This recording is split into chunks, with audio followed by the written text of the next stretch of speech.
പുതിയൊരു വീഡിയോയിലേക്ക് എല്ലാവർക്കും സ്വാഗതം. ഇന്നത്തെ ഒരു വീഡിയോ എന്ന് പറയുന്നത് ഒത്തിരി പേർക്ക് ആഗ്രഹ സഫലീകരണത്തിന് വേണ്ടിയിട്ടുള്ള ഒരു വീഡിയോ ആണ്. എല്ലാവർക്കും ഇഷ്ടപ്പെടും, യൂസ്ഫുൾ ആയിരിക്കും.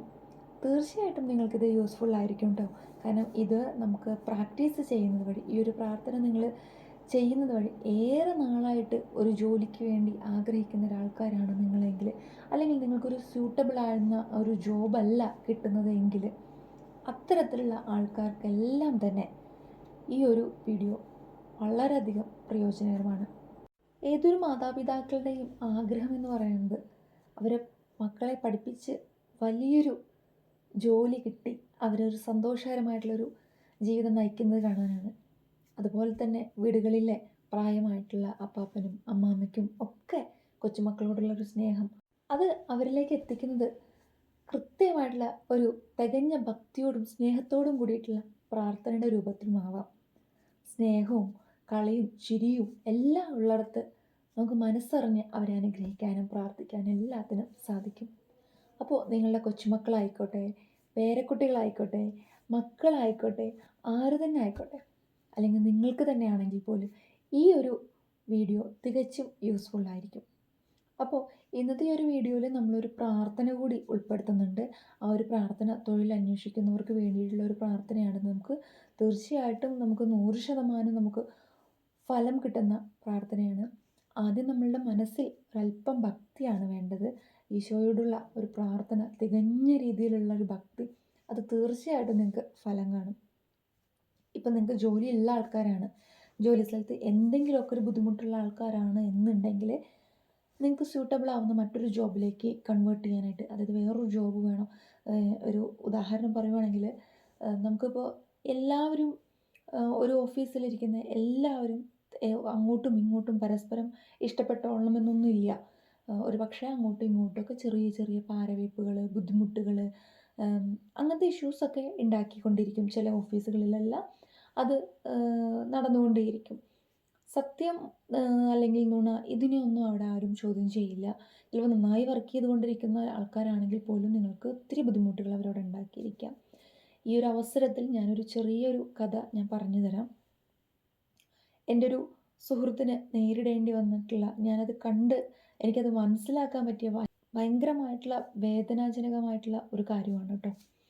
കാരണം വളരെ വലിയൊരു ഓഫീസാണ്. അവിടെ ആർക്കും അങ്ങോട്ടും ഇങ്ങോട്ടൊന്നും വലിയ കമ്മ്യൂണിക്കേഷൻ ചെയ്യാനുള്ള സമയങ്ങളും കാര്യങ്ങളും ഒന്നും തന്നെ ഇല്ല. ഈ ഒരു അവസരത്തിൽ ഒരു പുതിയൊരു വ്യക്തി വരുവാണ് അവിടെ. ഒരു അത്യാവശ്യം പ്രായം കുറവുള്ള ഒരു വ്യക്തിയാണ്. അവിടെ നല്ലതുപോലെ വർക്ക് ചെയ്യുന്ന ആൾക്കാരെല്ലാം അദ്ദേഹം നോട്ട്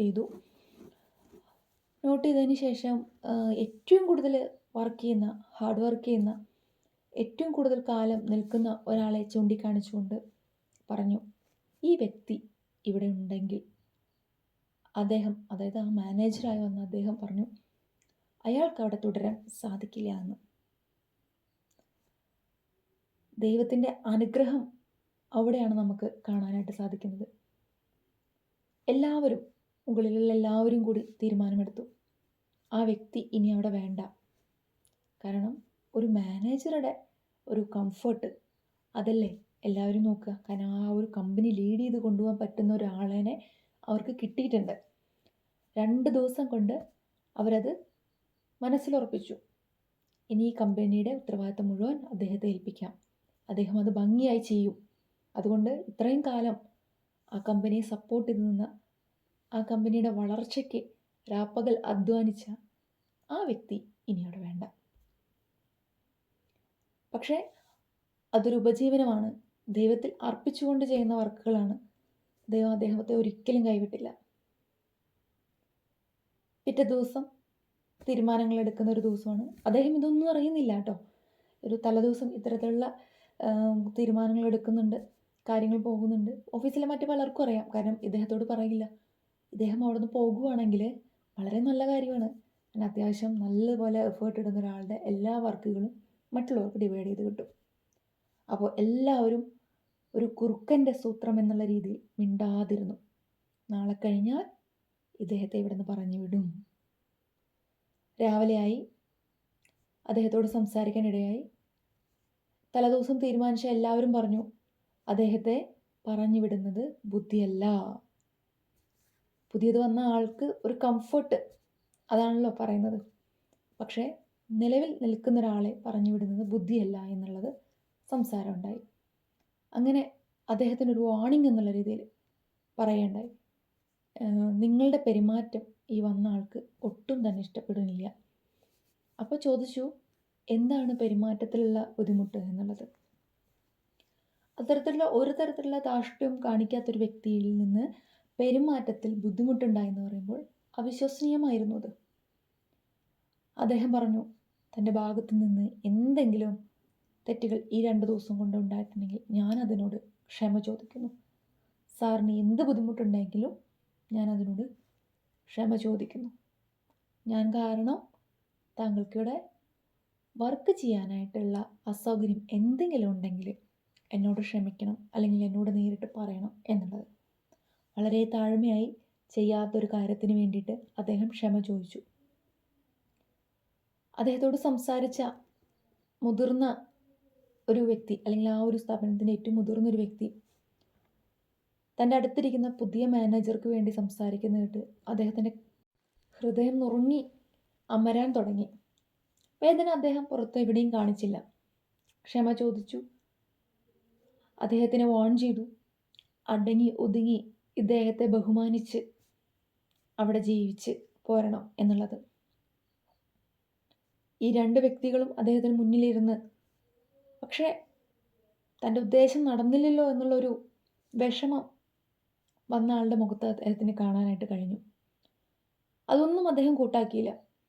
വന്നവർ എന്ത് വേണമെങ്കിലും പറഞ്ഞോട്ടെ, പക്ഷെ നിൽക്കുന്നവർക്ക് തന്നെ മനസ്സിലാക്കാമായിരുന്നു എന്ന് അദ്ദേഹം ചിന്തിച്ചു. തന്നെ ഒരുപാട് അത് വിഷമിപ്പിച്ചു, സങ്കടപ്പെടുത്തി. ഒത്തിരി ആലോചിച്ചു, എങ്ങനെയാണ് പുതുതായി വരുന്നൊരാളെ ഇത്രയധികം വിശ്വസിക്കാനായിട്ട് സാധിക്കുന്നത്, അവർക്ക് വേണ്ടി ഇത്രയധികം ശക്തിയോട് സംസാരിക്കാൻ കഴിയുന്നത്. അറിയില്ല. ശരി, ഒരു തീരുമാനമെടുക്കാം എന്നുള്ളൊരു സാഹചര്യത്തിൽ ഉടനെ തന്നെ ഒന്നും അദ്ദേഹം തീരുമാനമെടുത്തില്ല. അദ്ദേഹം ആലോചിച്ചു, കൂട്ടുകാരുമായി ചർച്ച ചെയ്തു. സത്യം തെളിയും എന്നുള്ള ഒരു ആത്മവിശ്വാസം, തൻ്റെ ഭാഗത്ത് തെറ്റൊന്നുമില്ല, താൻ ശരിയായിരുന്നു എന്നുള്ളൊരു ഉറച്ച വിശ്വാസം അദ്ദേഹത്തിനുണ്ടായിരുന്നു.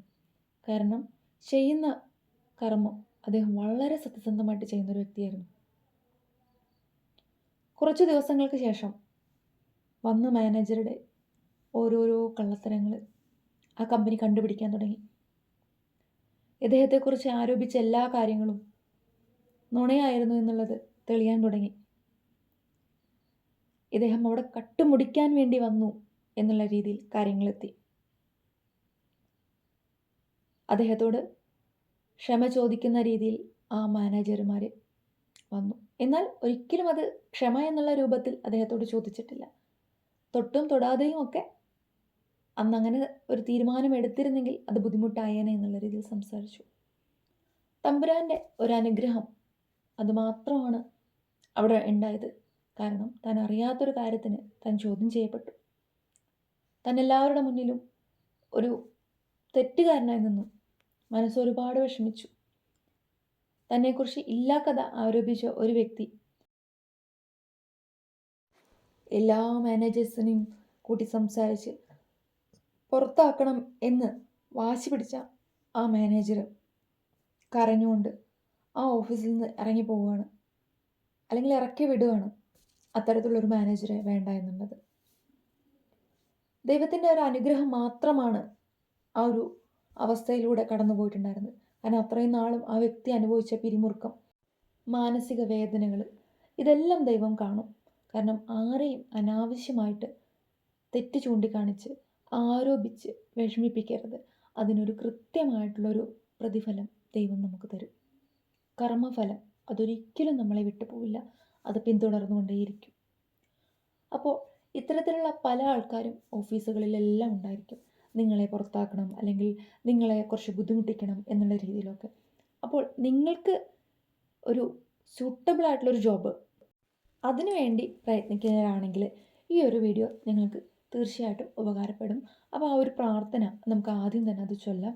അതിനുശേഷം നമുക്ക് ആ ഒരു സ്വിച്ച് ബോർഡിലേക്ക് നമുക്ക് നീങ്ങാം. ഇത് തൊഴിൽ അന്വേഷിക്കുന്നവർക്ക് വേണ്ടിയിട്ടുള്ള തൊഴിൽ അന്വേഷകരുടെ ഒരു പ്രാർത്ഥനയാണ്. നമുക്കത് ജപിക്കാം. നെറ്റിയിലെ വിയർപ്പ് കൊണ്ട് ഉപജീവനം നേടണമെന്ന് ആദി മാതാപിതാക്കളോട് കൂടി കൽപ്പിച്ചരുളിയ ദൈവമേ, അങ്ങേ ഞങ്ങൾ ആദരിക്കുന്നു.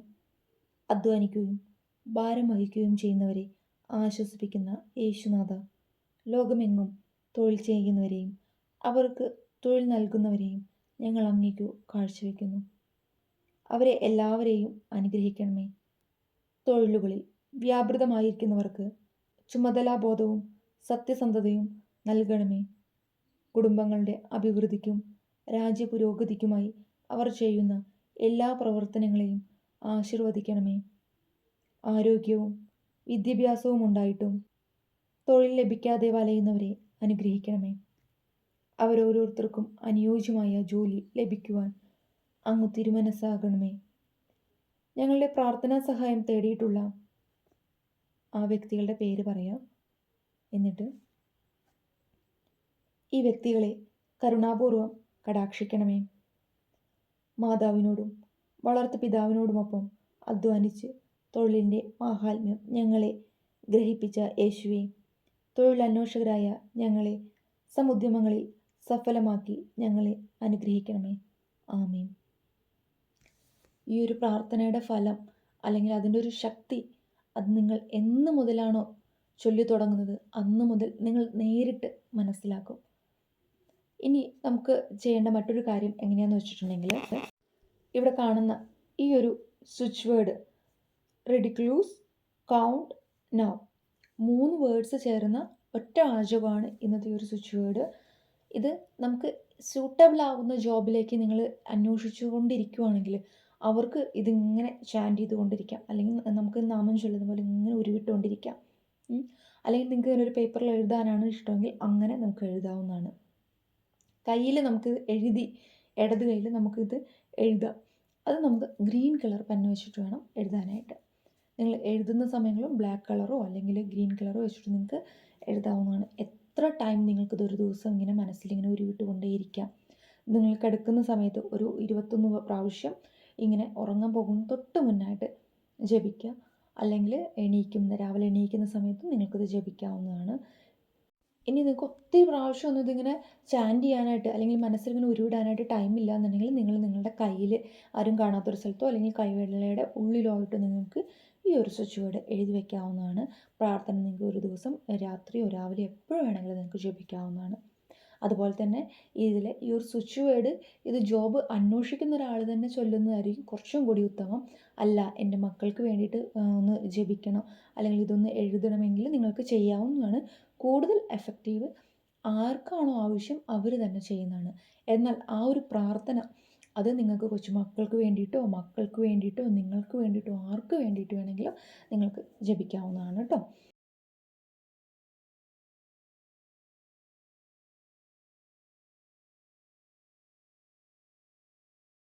ഇത് പ്രാർത്ഥിച്ച് തുടങ്ങുമ്പോൾ അല്ലെങ്കിൽ ഇതിങ്ങനെ എഴുതി തുടങ്ങുമ്പോൾ ഒരു 45 ദിവസങ്ങൾക്ക് ശേഷമാണ് നിങ്ങൾക്ക് അതിനൊരു ശരിയായിട്ടുള്ളൊരു റിസൾട്ട് കിട്ടുക. ഒപ്പം നിങ്ങൾ പരിശ്രമിക്കണം. ഒരു ജോബ് അന്വേഷിക്കുക എന്ന് വെച്ചിട്ടുണ്ടെങ്കിൽ അത് നിങ്ങളുടെ ഉത്തരവാദിത്വമാണ്. അതിനോടൊപ്പം തന്നെ നിങ്ങൾ ആഗ്രഹിക്കുന്ന ഒരു ജോബിലേക്ക് എത്തിക്കാനായിട്ടും ഈ ഒരു സ്വിച്ച് വേർഡ്സിനും ഈ ഒരു പ്രാർത്ഥനയ്ക്കും സാധിക്കും. ഇന്നത്തെ ഈ ഒരു വീഡിയോ എല്ലാവർക്കും ഇഷ്ടപ്പെട്ടെന്ന് വിചാരിക്കുന്നു. യൂസ്ഫുൾ ആണെന്ന് കരുതുന്നു. ഒത്തിരി പേരെ അന്വേഷിക്കുന്ന കാര്യമാണ് ജോബ്. അപ്പോൾ അത് നിങ്ങൾക്ക് എത്രയും വേഗം ലഭിക്കട്ടെ. ലഭിക്കാനായിട്ട് ഈ ഒരു പ്രാർത്ഥന അല്ലെങ്കിൽ ഒരു സ്വിച്ച് വേർഡ് തീർച്ചയായിട്ടും നിങ്ങളെ ഉപകരിക്കും. എന്നിട്ട് നിങ്ങൾ അതിൻ്റെ കമൻറ്റ് ചെയ്യണം നിങ്ങൾക്ക് കിട്ടിയ റിസൾട്ട് എന്താണെന്നുള്ളത്. അപ്പോൾ ഈ ഒരു വീഡിയോ കണ്ടുകൊണ്ടിരിക്കുന്ന എല്ലാവരെയും ദൈവം അനുഗ്രഹിക്കട്ടെ. നിങ്ങൾ ആഗ്രഹിക്കുന്ന കാര്യങ്ങൾ എല്ലാം ഉടൻ തന്നെ സാധിക്കട്ടെ എന്ന് പ്രാർത്ഥിച്ചുകൊണ്ട് ഈ ഒരു വീഡിയോ ഇവിടെ നിർത്തുവാണ്. മറ്റൊരു വീഡിയോയിലൂടെ നമുക്ക് വീണ്ടും കാണാം. നന്ദി, നമസ്കാരം.